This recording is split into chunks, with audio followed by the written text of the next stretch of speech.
Hello, everyone. I'm Jim Garrison. I'd like to welcome you to this session of Humanity Rising as we conclude our formal programming for 2023.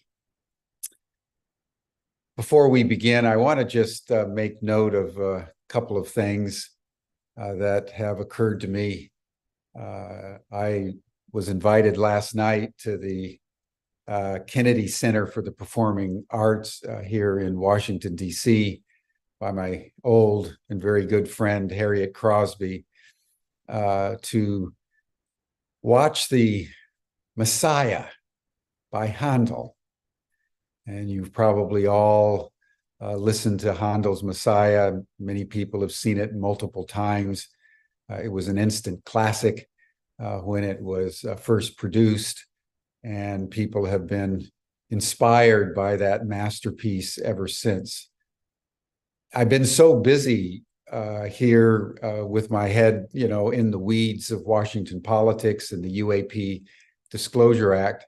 I hadn't really even taken in that next weekend is Christmas. And so it was a little surprising when Harriet called and invited me to go see Handel's Messiah. And it happened to coincide yesterday on the day when the Senate and the House had both passed the National Defense Authorization Act, which had embedded in it the UAP disclosure amendment and legislation. So it was also a time for a celebration, as you all know. And as I was sitting there in the Kennedy Center, inspired by the massive bust of Kennedy's head, in the foyer, just looking down on all of us, one of the most noble and eloquent, inspiring of all presidents of the United States, and I would say of all states people in the modern era. John Kennedy symbolized something that was a moment in Camelot. And so just being at the Kennedy Center and just feeling the inspiration of a great spirit of history, and then going into a packed auditorium and listening to Handel's Messiah, I found profoundly moving. And I'd like to share a few thoughts about that, because I think it enabled me to gather into my heart some of the agonies and ecstasies of what it means to be human in our world in 2023. You may know that the performance is a massive choral performance with orchestra. It was done by the National Orchestra of Washington, D.C. And the Messiah begins with an adulation of the Christ, and then goes into the pathos of Jesus around the crucifixion, beaten with a crown of thorns put on his head, reviled, tormented, finally uplifted on the cross, nailed on the cross, speared in his side, denied water, and then he died. And then out of that comes the resurrection and ultimately the ascension. And so the movement of the Messiah is a celebration, a pathos of passage, the hero's journey for everyone who seeks higher consciousness, and then a breakthrough, and then an incredible final amen. And I I took into my soul during that performance the agonies that we've been grappling with as a human community. You know, we've been experiencing the carnage of war. We've been experiencing, most recently in the news today, the carnage of Gaza. We've been observing the failure of diplomacy in Abu Dhabi around the climate change issue, the seeming triumph of the fossil fuel industry at a moment when climate disaster is escalating all around the world, paralysis in our governments, the absurdity of our cultural memes, the trivia that is masqueraded as consumer goods. And it's hard to keep your connection, to keep my connection with the nobility of who we are, with the goodness that each of us possesses, with the kindness, the tenderness with which we love those we love, the inspiration that we receive from a sunset or a sunrise or a full moon or an extraordinary piece of music or an illumination of a dream. We concentrate because we seem overwhelmed by the pathos of human existence. And it's interesting to observe that even the Gospels that record the life and death and resurrection of Jesus of Nazareth also focus on those moments of torment. It's an extraordinary complexity bundled in our psyches, which torments our hearts and souls day by day. And yet in the end, I realized that as the Messiah was coming to the crescendo with which it ends, that I was undergoing a catharsis.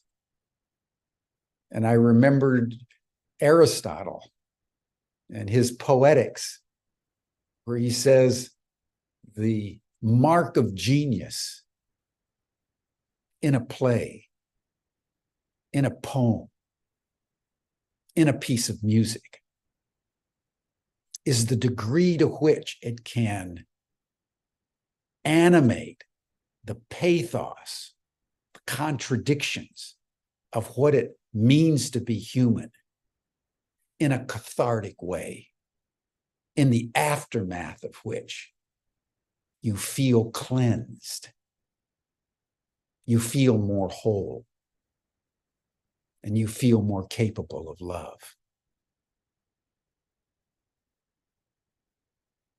So I would urge all of us at this time of the closing of the year, where we draw close to hearth and home, to go into the depths of who we are, and to love more deeply, and to care more extensively. Because in the end, that not only defines our nobility, but it gives us the impulse to wake up another day and do everything we can to create a world worthy of our children under the fourth, fifth, sixth, and seventh generations.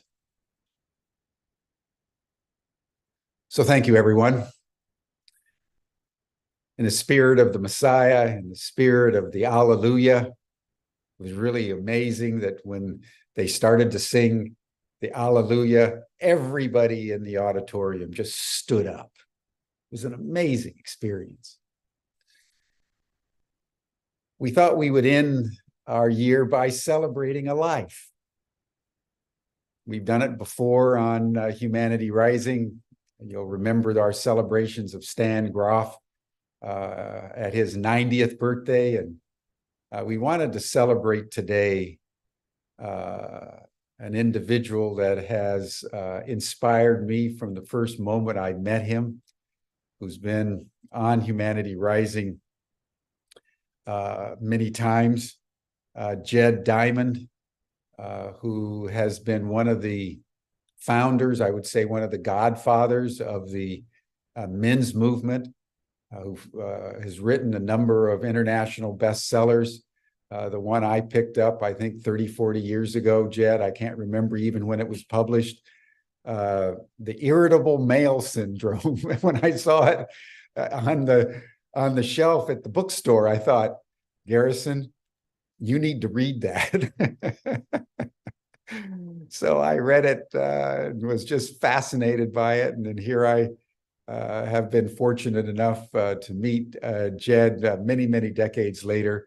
But he founded Men Alive over 50 years ago and has been working with the same men's group for most of that time. So his 80th birthday was very recently.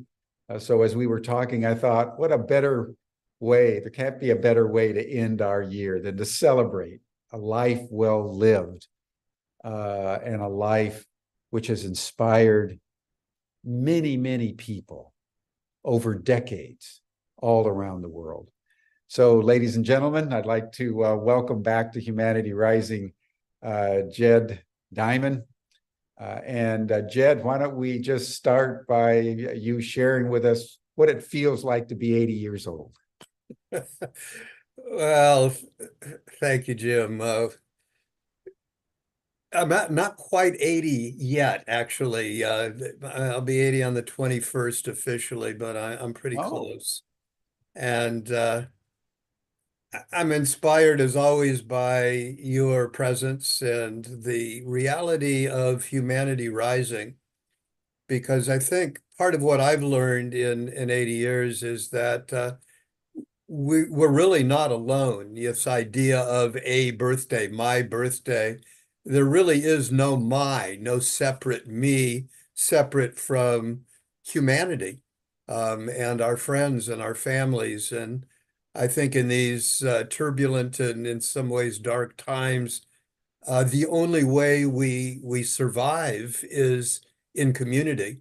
And you experienced that as you shared with going to that gathering and hearing with other people. Could you imagine what it would have been like if you were the only one in the audience? Very different. Ooh, yeah, It couldn't very. be. You had an orchestra, you had humanity rising in those moments, and this community that we're I feel blessed to be a part of today. And thank you for this opportunity to celebrate together because we're all together on this journey. And the reality of the times that we live in and the challenges reminds me of we're all on this spiritual warrior journey that requires of us all at this time of history to not only keep our own sanity and our own sense of love and care in the face of a world that is clearly out of balance and in trouble and people suffering in pain and expressing their suffering and pain in various ways, including some very, hostile, angry, destructive patterns. So to hold ourselves in the light and to share that and to share our lives, our stories, our visions of hope, you and this community of humanity rising specifically, and all the communities that we're all connected to, I think inspires me to look ahead to my 90th birthday year and beyond, that I can contribute and continue to be part of communities like these as we move ahead through time. So thank you for this chance to hang out with you and others and be together today. It's so important what you're saying, that it takes a village, and you go to a concert and, there's 1,000 other people there, all expectantly waiting for the performance, and you get caught up in that energy. And it's very different than being alone.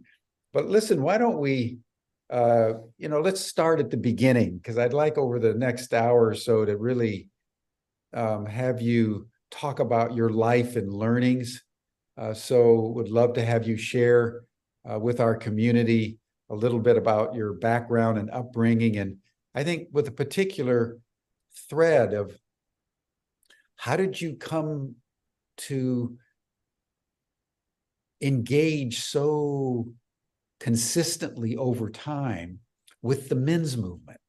Of all the things that you could have done, you have chosen with your life to really empower men as men in a radically changing world. Tell us the origin story of that, and then we'll go from there. Well, it's been said that the two most important days of our lives are the day you were born and the day you found out why. Hmm. And I've said the day I was born was December 21st, 1943. And the day I found out why was on November 21st, 1969, when my first son, Jamal, was born. Ooh. And as I held him in my arms through a very challenging labor that my wife went through, I made a vow to him that I would be a different kind of father than my father was able to be for me, and to do everything I could to create a world where fathers were fully engaged with their families throughout their lives, and that we created a world that was alive with possibilities for our children and grandchildren. And as you know, I now have 5 grown children, 17 grandchildren, and 2 great-grandchildren. And the related story of the father that I wanted to be different from started when I was 5 years old. And my then midlife father took an overdose of sleeping pills because he had become increasingly depressed and angry and disconnected because he felt he couldn't support his family doing the work that he loved to do. Mm. And though he didn't die, he was actually committed to the state mental hospital in Camarillo, California, north of our home in Los Angeles. And my uncle went to visit him every Sunday. And my mother, I later found out why. In her case, she didn't want to go. She sent me because she said, it's your job now to be mother's little man and to go help your father. I was 5 years old. I had no idea what helping my father was. But I remember going every day to the mental hospital with crazy people and seeing my father deteriorate more and more. And so I grew up wondering what happened to my father, when it would happen to me, because I was terrified, as was my mother, that I would follow in my father's footsteps and try to kill myself or kill myself and at best end up in a mental hospital. And so in some way, I think the callings that we have often come from the wounds that we experience that we're not even aware of. James Hillman wrote a book called The Soul's Code, and he talks about the ways in which many of us are called to our profession or our calling very young, and often through wounds that at the time we don't have any clue what they are. But in many ways, I became a healer or an apprentice healer starting when I was 5 years old to try to help my father and the families that love them. And I've been in some way doing that ever since, more directly when I held my son. Then I was an adult by then and could make a more rational decision to do this work as both a tribute to my son and my children and future generations, and in some way to the father who I couldn't help in the way that, I have been able to in later years, and men like him and men like me and like my sons who all have had challenges in their lives. So that's in short the origin story of how I got started doing this work. Amazing. 5 years old. I mean, that's such a young, impressionable age, because you're still, not only your brain's not formed, but your physiology and your heart and your psyche is so vulnerable. So you must have taken that derangement of your father into a very deep place in your psyche. Yeah, it went deep, but it took me, as you know, I've written a number of books. I've actually written 17 books now. And one of the books that was towards the end of I think it was the 15th book that I wrote, that finally addressed the father wound that I had in many ways avoided. I Mhm. dealt with, irritable male syndrome. I dealt with male menopause. But the that book was a memoir called My Distant Dad, Healing the Family Father Wound. And I really then started to delve deeply into the question, what happened to my father, how it had impacted my own life. And the last chapter in the book was the father wound I never knew I had. Once I had kind of figured out the wound with my father and how it had impacted me, a lot about his life and his journey, I found out, I kind of knew just the facts of it, that my mother lost her own father who died when she was 5 years old. So the same age in which I lost my father, she lost her father. But she never dealt with it her whole life. She never just said, "Oh yeah, well, yeah, my dad died." Like it was, I had a cup of coffee back then. The fact that she had 5 marriages and 5 divorces, that she never found happiness, that she raised Mhm. me with the terror that I would end up like my father, and I became her little man because she never had let go of her search for the father she never had. Mhm. So these wounds continue until we deal with them. And part of my dealing with them is I both find the need to save my own sanity by going deeper. And then I share those through my books, which is hopefully part a healing for me, which is always the case because I write books that are part of my own healing, and finding that many other people, men and women, find my healing stories pertinent to their lives. Mm, mm, mm. Boy, that's a quite an extraordinary statement about your mother. You know, Yeah, that that's you were not only going through your own trauma, but you were living out your father's trauma and your mother's trauma as that intersected, and your father kind of flipped out. And as a little 5-year-old boy, you were a fulcrum in many, many ways, without any of the intellectual or emotional preparation required for sort of a successful process at that point. So that's extraordinary that you came through that, Jed. As it turns out, 75 years later, so spectacularly.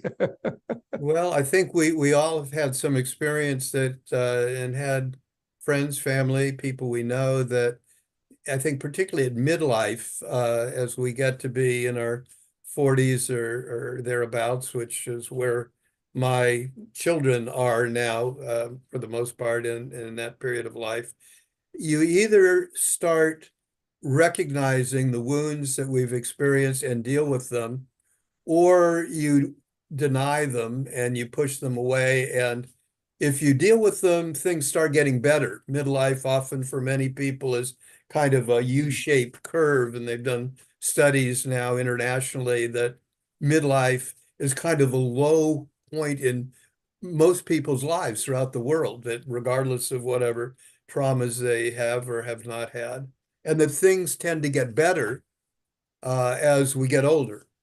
And there's the caveat, I think, that it only is true for those that in some way take the opportunity to address the wounds and deal with these issues. If you do, things start getting better and better through life. And that's what, has enabled me to uh, take the juice and the marrow of these experiences and transform them into a life, hopefully, that is satisfying to me. It's why I've Yeah. had a good, successful, right now, 44-year marriage.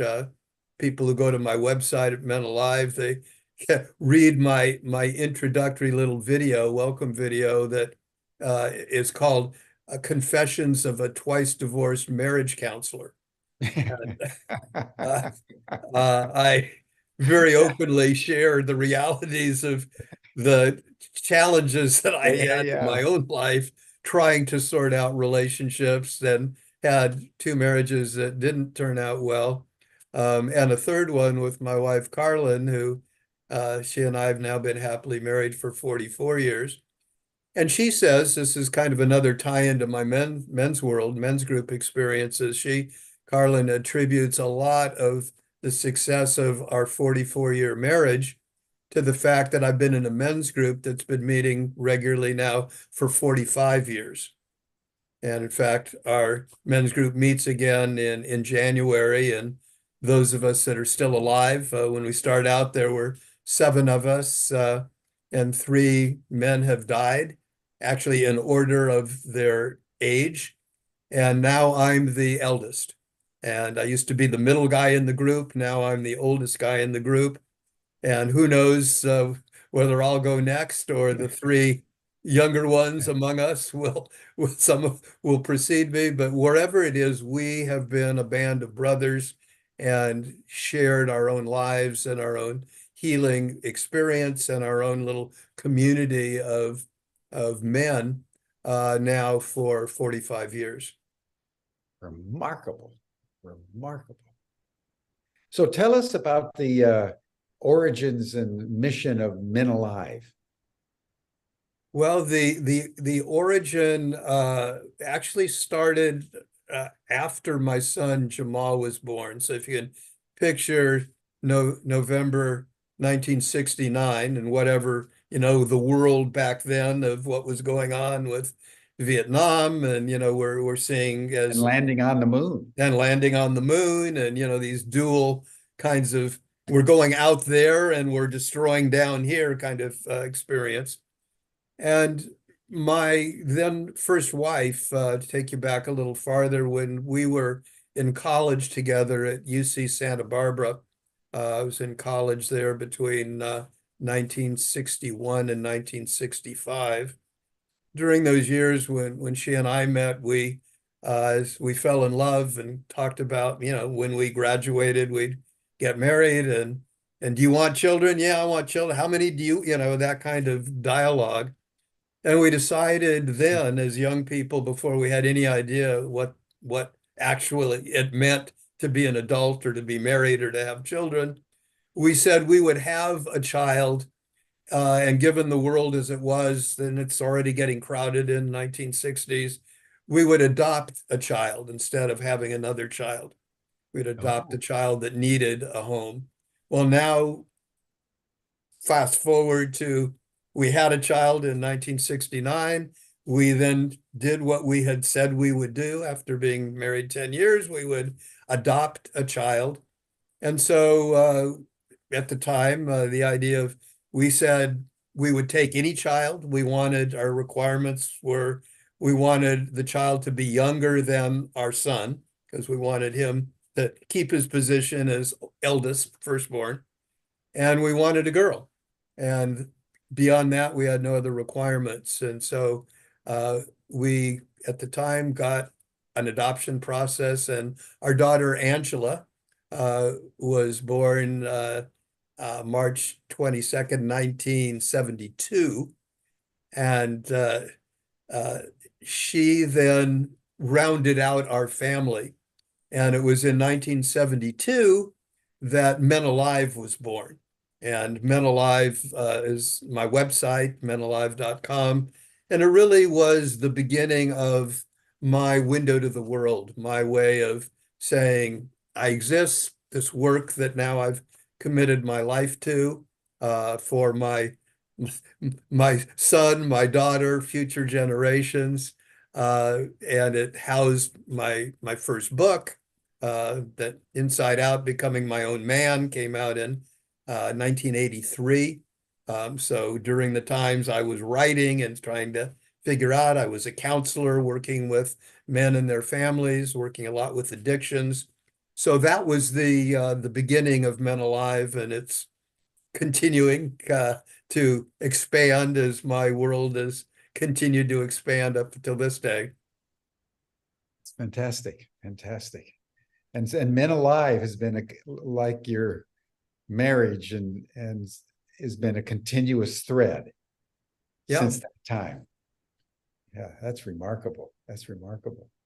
Tell us about the Irritable Male Syndrome, because that was your Well, first bestseller, right? it was a bestseller.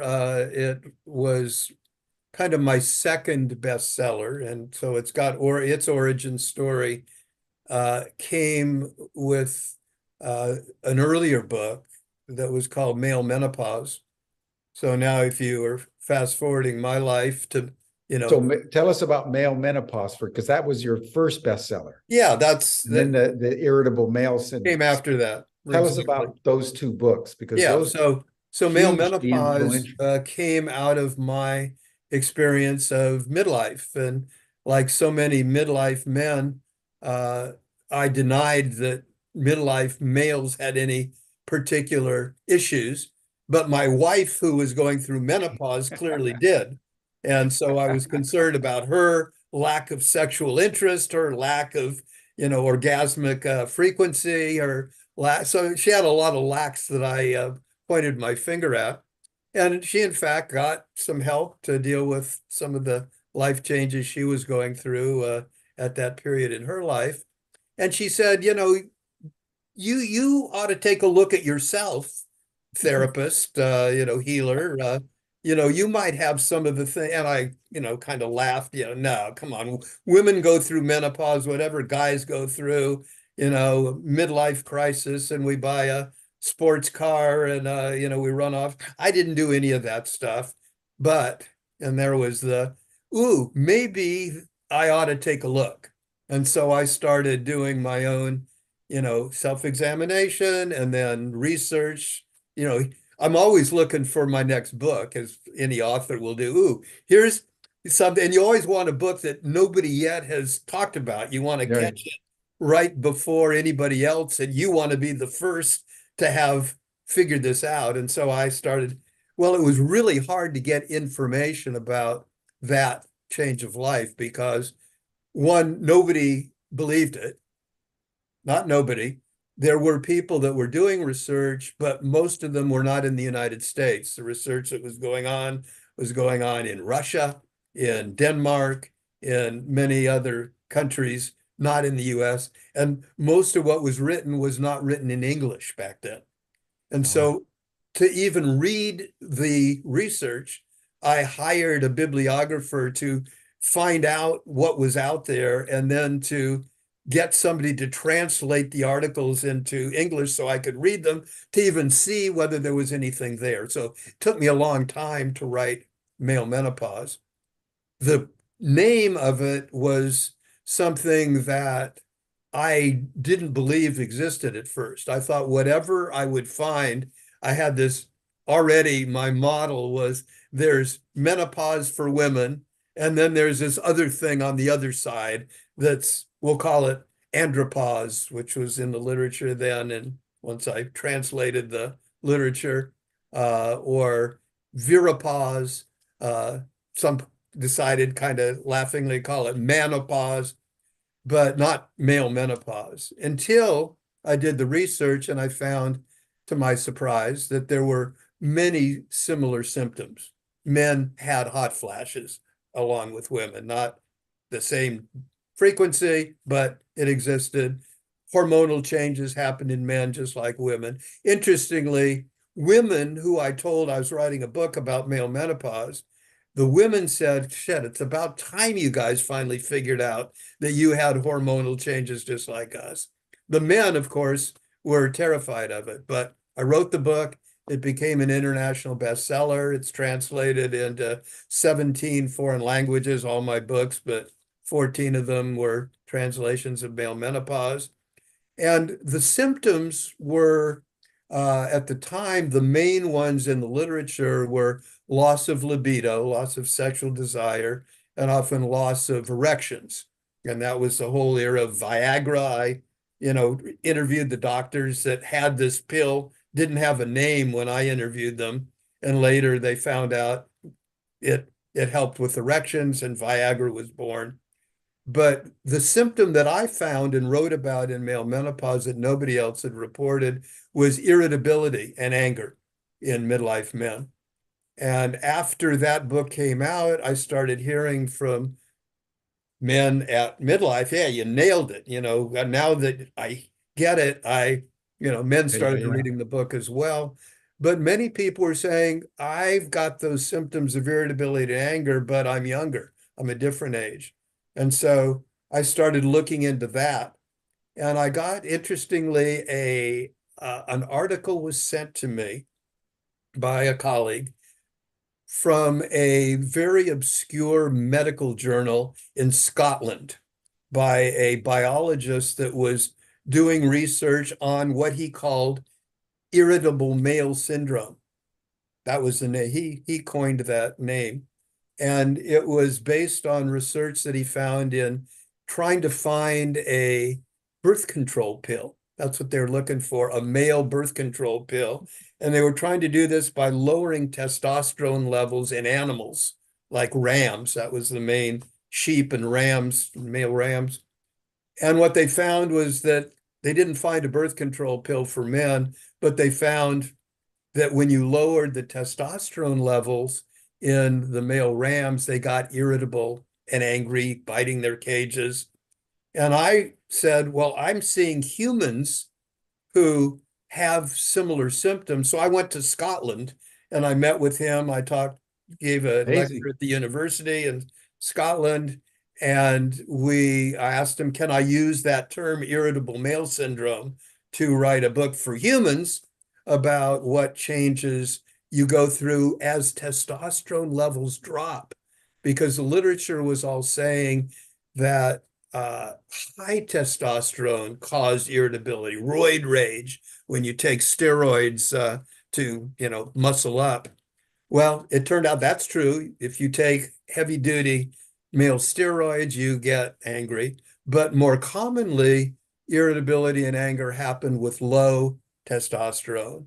And then irritable male syndrome looked at not only testosterone issues, but other related issues of stress, of changes in brain chemistry. And irritable male syndrome then was published, and it became also an international bestseller that's still doing well, and still, like every author would like a book that comes out in, I think 2004 was when that book, so it's getting ready for about 20-year anniversary, and it's still going. So I got lucky in many ways. I hit things. I was also, luck happens to people who look deeply and are not afraid to be on the cutting edge of something that may, because I've predicted a lot of other things that didn't happen. So it doesn't always work that you're the early adopter of a trend that always is going to hit. But I've been pretty good at least seeing the trends in me that are waiting to be addressed, and then hoping that it is helpful to others as well. Extraordinary. Now, what do you make of the saying that life begins at 40? here you're talking about the male and female menopause, which presumably starts around in the 50s, and so forth. How do you, as a male human psychologist, how do you understand life beginning at 40? Well, I think there's some truth, and I believed and wrote about at the time, is there is some change that happens at midlife that, psychologically, physiologically, biologically, we evolve over time. What we humans call these stages of life, that everybody's got a system of stages. When I was in school, they had one set of stages of when life, and it often had to do with how long we generally lived at that period of time. And then you build stages to fit that.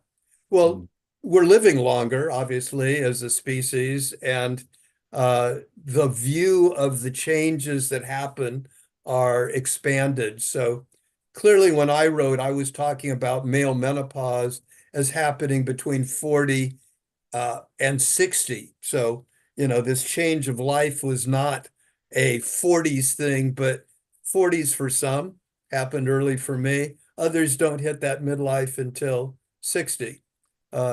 My friend Chip Conley, who's been a colleague and working in the field, he's written a new book. He started the Modern Elder Academy, among other things, and has been looking at aging. He's a generation younger than me.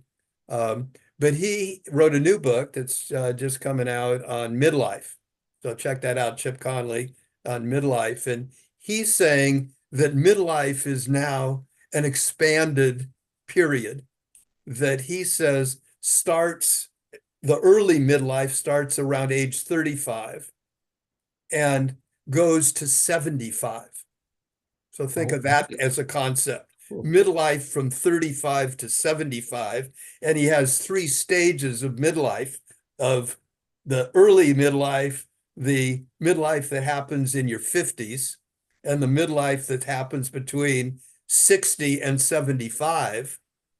And so I'm thinking, well, okay, I wrote a review of his book that it won't be out. I don't think it's officially out until the first of the year.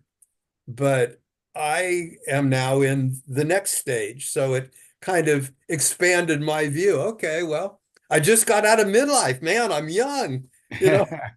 I'm now into the elder phase, whatever that is. And that's, at this stage of my life, part of where I am now and part of what I'm writing about in my articles. I write an article every week that I post on my website. And I'm talking a lot about this period for me now between 75 and whenever I die. My men's group talks a lot about disability, death and dying. Our wives are having, challenges. My wife, Carlin, is having some physical challenges. So this is a very interesting stage of both my life personally. And I think as we reflect back to your original little intro, that in a way, humanity, and certainly our country, the United States, I think is in a period we might call the later stages of the ending of a certain phase. That I think what we're seeing is a collapse, if you want to look at it that way, or a transformation. Sure. Something clearly, as Václav Havel talked about, something is dying, the philosopher and statesman. Something is dying, and something that is not quite recognized as being born. And we're in this transition phase. Mm-hmm. And I think certainly, this stage of life is a transition between, if you want to call it midlife and elderhood or whatever. And, death is a transition point. I don't quite know what the next stage is, but we know that we're all on our way there, and whatever, if anything, we're all going to find out. Other side, in spirit, we have that to look forward to. So I think this is a very exciting time. And back to what you were saying originally, it's a time, if we see it as an ending and things are crashing and it's a time to just give up, you go one direction. If you see it as an opportunity, a transformation, a chance to speak deeply to values that we hold dear and to a transformation that we know is happening, even though it's going to be painful and many people will die, many people are dying. But we who are tuned into this, who are part of this community, are calling in our own lives for the spirit to help take ourselves and each other, to the next level. Ram Dass talked about walking each other home as he got into the later stages of his life. And in a way, I feel like I'm doing that with my wife, my men's group, myself. And we collectively are doing this as we walk each other home to the inevitable end of a dominator system, as Rianne Eisler talked about, that really is coming to an end, and the birth clearly of something new, something, that we have been maybe looking for 6,000 years or so, as, an old culture and a reconnection to maybe our partnership, our original partnership roots that I think are in us and in all of us that are starting to get tickled and called Yeah, on yeah, for this time of life that we're all about to embark on. yeah, yeah. Well, Kim Kerrigan just put in the chat, aging is for other people, was her dominant paradigm for decades. But now that she's 72, she's realizing it. She may be joining the group, and it's such an extraordinary thing. I think what Kim is saying is true for all of us. I remember as a little boy, even in my 20s, when you met somebody who was like 50 or 60, but you were thinking, geez, those are really old people, And now that you're 60, 70, you're realizing that you feel the same vitalities, emotions, thoughts, complexes, impulses that you've had all along. And you're looking ahead to the 90s. My landlady here in Washington, D.C. is a French woman. Mm. She's 90 years old. And this woman, she was painting the house, this building. It's a 3-story building. She was crawling up a ladder. She was on the roof talking to the painters. 90 years old. She has radically reinvented my notion of 90 and is as sharp as a tack, physically active, intellectually engaging. And so, Kim, thank you for that. We tend to think whatever age we are, that aging is for someone else. Well, let me add another story from my community. My mother is named Edith. All her friends called her Edie, and she was born in 1908, and she lived until she was 79, which was a long life, particularly for somebody that was born at that period of time. Yeah. Well, in Willits, there is a friend who I met probably when we moved here 35 years ago, who's also named Edie. And interestingly, she was born the same year that my mother was born, 1908. Wow. And her name is Edie Ciccarelli. She's actually gotten rather famous because she's 117. And I think the oldest person in the United States, and she's kind of approaching the world record.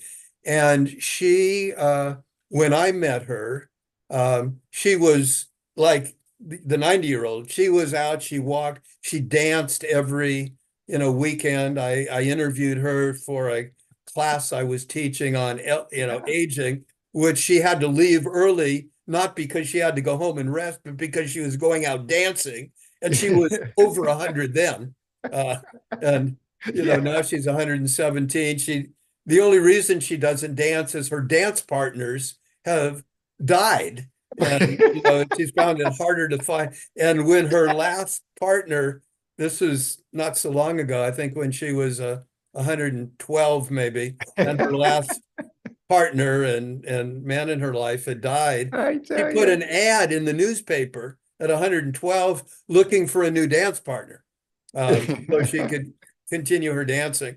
So Edie Remarkable. Ciccarelli is Right. my neighbor. You know, she lives now. She's doesn't dance. She's very slowed down for sure, but she's still dresses up every day, looks great. And we have a big Willits drive through where we drive to her home and cars wave and we all send our good wishes and we have celebrations every year. So, you know, it's possible. And my goal with men, because my work is with men, and as you know, we have a thing called the Moonshot for Mankind and Yeah. Humanity, Let's which talk about that and I the differences started. between the genders and so Yeah, I forth. Talk started, about you know, wanting to pull together organizations who are really doing significant work in the men's health sphere to address an issue that some researchers had pinpointed 20 years ago when they did studies on longevity in 20 different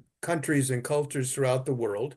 And they found what we all know, that in every culture they found men as a group died earlier and lived with more illness and sickness than women as a group. Their conclusions for me were a call to action. They said if we could just help men with what we know now live and act and take care of themselves as well as women as a group do, we would save 375,000 men's lives every year in the United States alone. 375,000 men's lives every year in the US alone. And that was 20 years ago. We could do even more now. And that's just in the United States. Worldwide, it's the same problem. Their conclusion was that if we could do that, we could do more good in the world than curing cancer. So I used that as a call to action 20 years ago and reoriented Men Alive towards the things we knew to prevent suicide, to deal with depression, to deal with a lot of the things we've talked about today that help us live not only longer, but healthier. And 2 years ago, I brought together, as you well know, a group of colleagues, and we actually did a coming out party on Humanity Rising where we shared the launch of the Moonshot for Mankind. We now have a website, moonshotformankind.com, and we are now starting the next round with our goal to bring together 1,000 organizations all over the world that are doing good work in this whole field of gender medicine and men's health, particularly to balance out what we have been doing in positive ways for women and to help men and women live together. So we don't have so many women that have to find their later years all alone or without a man in their lives, a father, a husband, a lover, what have you. And so that's our goal for this next phase of my life, is to teach and train and develop some courses that I'm going to be launching in the next year to really put out the information that I've learned over these 80 years that hopefully can help others in this very challenging future that we're all moving towards. Amazing, amazing. Talk a little bit, Jed, about the genetic differences between men and women, because I think that's really a revolutionary development in our awareness of sort of our humanity, that men and women have distinctly different genetics emanating out of the difference in their sexual chromosomes that lead to different strengths, weaknesses, diseases, challenges. Speak more about that. Yeah, well, I mean, I'm a biology major. And I've been studying evolution for, my professional history. But even I didn't know some things that were fairly recently over the last, 20 years developed with the genetic research. And there's an MD, David Page, who did some really cutting edge genetic research. He's heads a lab that looks at genetics and particularly the male uh, Y chromosome and how that's evolved. And he said, up until now, we've had this view of humans that were basically 99% alike across the board. Every person in the world is similar to each other genetically. And he said, that's true if you compare men to each other. Men to other men are very close in genetics. But if you compare a man and a woman genetically, the difference is 15 times more different, male and female, than two men or two women. So there's a genetic difference between males and females that not only is real, but is significant. And what he found was that the chromosomes, we all have 23 pairs of chromosomes in every cell of our body. One set is the sex chromosome that is in women, either XX if you're a woman, it's X and a Y chromosome pair if you're male. Okay, so every male, regardless of your sexual preference, regardless of whether you're trans or genetically, except for very rare exceptions, sort of genetic abnormalities, if you're male, you have an X and a Y chromosome. And Page says there are 10 trillion cells, 10 trillion in the human body. And every one is sex specific. That is, every cell, if you're a male, Jim, as you and I are, every cell, all 10 trillion of them, are male. They have an X and Y chromosome. And if you're female, the females that are, watching and listening, you have two X chromosomes. Well, it turns out modern genetic research is showing that having two X chromosomes in every cell gives you a genetic advantage that males don't have. It's why at every stage, biologically, males die sooner.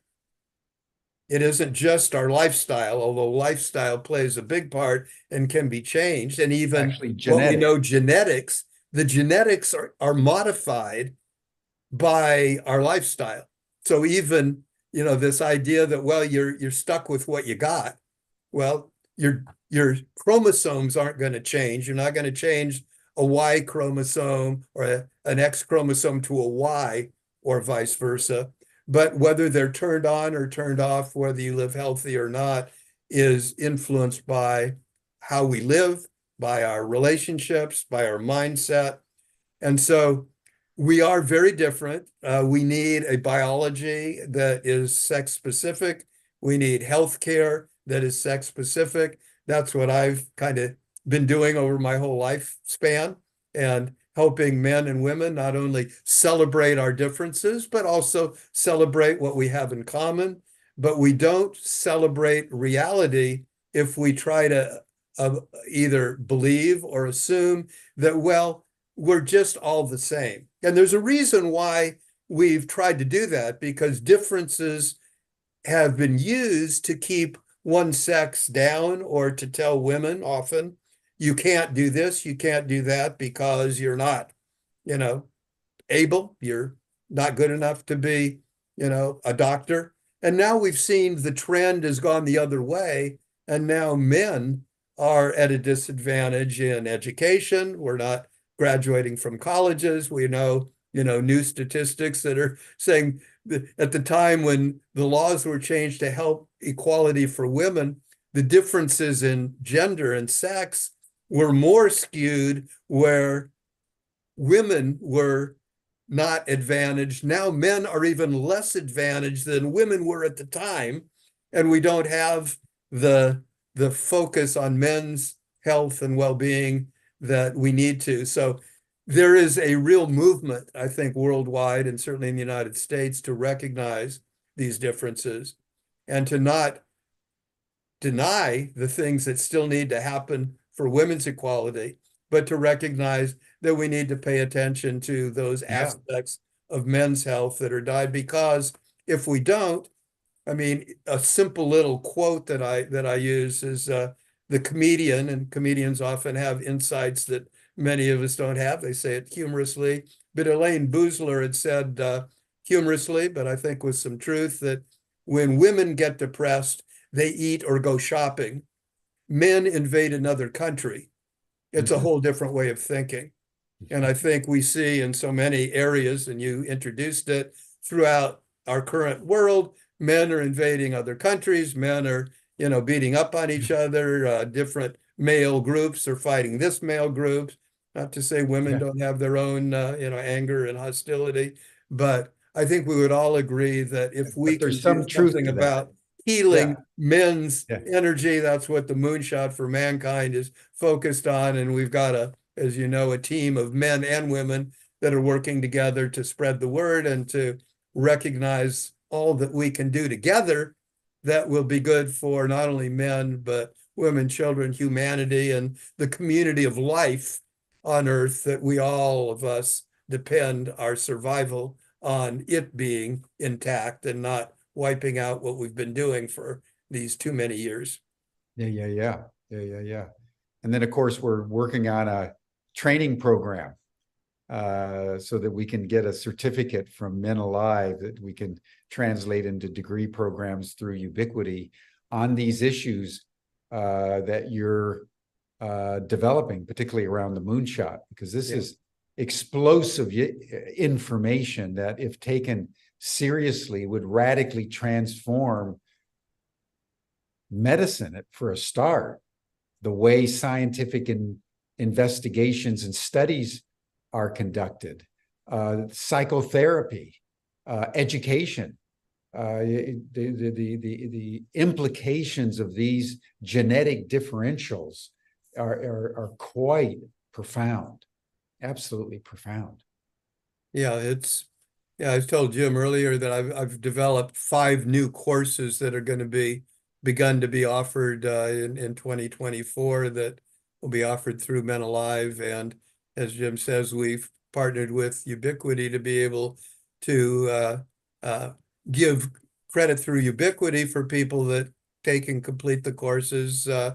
And it's not just for people that are working in the field, although we need more and more people. Every time you go to a doctor or try to get in to see a doctor or healthcare, that people say we don't have enough, and fill in the blank: doctors, nurses, psychotherapists, and even if you can afford it, even if you got a lot of money, you still can't find somebody to give you the help that you need if you have specialized needs, which we all do. So we need more people trained, and we need also just us, every person could benefit from this knowledge that will make you as a man healthier, happier, long-lived. I hope Jim portrays that. Many of us who have the gray hair and the birthday card that shows that, yeah, we are as old as we say we are, even though we have maybe a lot more vitality and a lot more energy. And I still worry about my midlife children that are sometimes not as healthy as I am, and wish that they and you and all the others would learn, because part of being an expert in the field is I've learned by, saying I want to be healthier when I was 20 and 30 and 40 and 50, and then, got to write a book about it. So I have to follow the information I've learned and then hopefully share it with others. And that's the excitement that I have about this coming year, because I think, as Jim and I talked briefly, it's going to be a challenging year, with the United States, with the elections, and in the world with everything that's going on. What we do and how we take care of ourselves and each other, lays a foundation for what we're able to do in coming years, and what we can do in support of our own children and grandchildren and great-grandchildren and 7 generations that we all have an investment in seeing that do well in the future. Yeah. So, Jed, let's just end on a personal note. Just share with us, as you look ahead, you are incredibly vibrant and healthy, and the appears that you're still in the full swing of your life at 80 years old. As you look ahead, do you have any goals? Do you have any aspirations, any passions that you're really looking forward to manifesting in your life and with your family and with your men's network? I mean, as you look ahead, what do you see? What do you want for your life? Well, I think part of, just to take a step back, part of staying healthy and vital is practice. Um, it's easy with all that's going on to not practice the things we know that keep us healthy. So, for instance, when COVID hit the world, I was very aware that as a man and as an older man and as somebody who suffered from asthma and had breathing problems and would get sick every year, I had to up my health game, which already was pretty high. So in addition to walking every day, which I did then, I started walking hills every day. And so I've continued doing that every day. I will do my walk today. I got up early to be on here, but I will do my regular walk every day, um, including hills. I have an exercise routine that I do that warms up every morning before I do my walk, of stretches. And it includes, in my case, 50 push-ups and other stretching things. So staying physically, mentally, interested, engaged, is something that allows me to have a future rather than a future of going, well, God, it's another doctor, it's another crisis, it's another health thing, because you don't have a lot of juice, as everybody knows, if your back is out, if your pain is so bad, you're taking medications or escaping in one way or another. Sure. So given that I've been reading my own books and to whatever degree I've been able to practice, I don't always do it, but I try to practice what I preach. What I look forward to really is a two-pronged future. I think we have to face the reality that there's going to be a lot of pain and suffering in the future. If we try to deny that, if we think, if only whatever, fill in the blank, we got this person elected, if only we could defeat that person and keep that person from being elected, or anything else you think is going to stop the trend of pain and suffering, I think we're deluding ourselves. So part of staying Mm. healthy and Mm. looking is seeing the reality of a system that in many ways has not been sustainable. It hasn't been sustainable for a long time and needs and will, no matter what we do, collapse, transform, or whatever. I think we got to accept that. But knowing that, there's a lot we can do to be helpful to ourselves, as you said at the beginning, to keep the spirit alive. And you only do that in community. If you're not in a community, if you happen to drop in today and you are too busy to have a community, get a community, whether it's this one, some other one. Mm. We need to do this together, because that's how we create, points of sanity, communities of life. We Absolutely. feed on each other positively, or we will be caught up in the negativity that will, be passing everywhere back and forth and getting worse through the world. And given that, I feel very hopeful in, I'm going to do everything I can to live well, to pass on what I know, to take care of my wife, my children, grandchildren, and we can do this together. We're all called at different times of history to become what I call warriors for the human spirit, and we're the ones that are being called at this time, and we're here, we're present and accounted for, and I feel blessed to celebrate this little piece of my 80th birthday with you. And maybe we can start planning for the 90th one that we can do in 10 years and see what kind of fun we can have, and what kind of good trouble we can get into Yeah. between now and then. Yeah. Stay healthy as you can maintain in yourself, and enjoy the bonding and support of community, and then live passionately about the things that you care about. I think that's a good admonition to us all at any age, Jed, that we need to take care of ourselves. Our bodies are the temples of the Holy Spirit. I mean, and if you have a backache or you're sick, your whole life starts to collapse. And we can't do it alone. We've got to hold hands because we're in an incredibly turbulent world. And what gives us passion, and what, as Andrew Harvey says, what wakes you up at 3 o'clock in the morning and you just have to do it. That's what you should be doing. And if you do that, everybody's doing their, living their passion, we're going to cover the overall ecology of need. So that's rich wisdom at 80. And I look forward to celebrating your 90th 10 years down the road, hopefully on Humanity Rising again, and hopefully with Men Alive and your men's group still going, and everybody healthy and working in every way they can to make a better world. So this has been beautiful. Happy 80th birthday. Thank you. Thank you. And thank you all.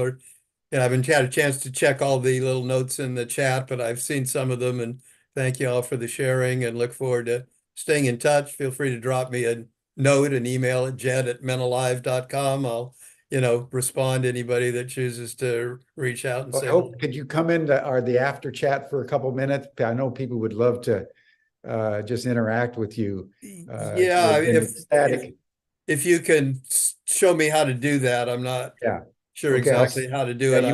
I'll be happy on your to come and your Zoom reminder. You have the link to the after chat, and then it's in the chat box here.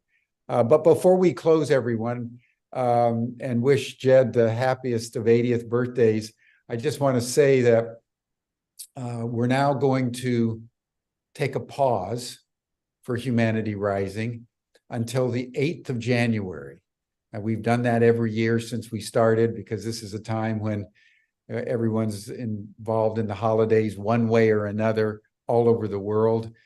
So then we've got New Year's and getting back into the swing of things. So starting on Monday, the 8th of January, we're going to start with a 5-day program called After Disclosure, because we're now, with the passing of this legislation by the Congress and the signing of the bill into law by the President of the United States, the U.S. government will be on record to say that alien technology exists on planet Earth, extraterrestrial beings exist on planet Earth. And so we're now entering into this historical epoch of humanity's ET moment after disclosure, which is what we've been working on all these months, is to get this bill passed, and we succeeded. So there's a great time for rejoicing. Now, the one thing that's a variable, we're normally, the president signs the National Defense Authorization Act on or about the 20th of December. That's gotten complicated this year because Senator Schumer has yesterday said that he's going to keep the Senate in session to try to get a negotiated settlement around the immigration issue, which is holding up funding for Ukraine. So everything is topsy-turvy. So we may or may not have that special session when Biden signs the legislation, because it may or may not happen next week. So we'll just see. We'll keep everybody posted. We'll send out an email to everyone. But just a word of deep thanks to all of you as we bring 2023 to a close, for all of your extraordinary support and deep allegiance to this proposition that in the midst of all of our vicissitudes, that humanity can indeed rise if we take care of ourselves, if we hold hands, and if we follow a path with a heart. So these are the admonitions of Jed Diamond at age 80, and that is a good admonition for us all. So thank you, everyone. happy holidays, and we'll see you on the 8th of January. Thanks so much, Jed. Bye, everyone.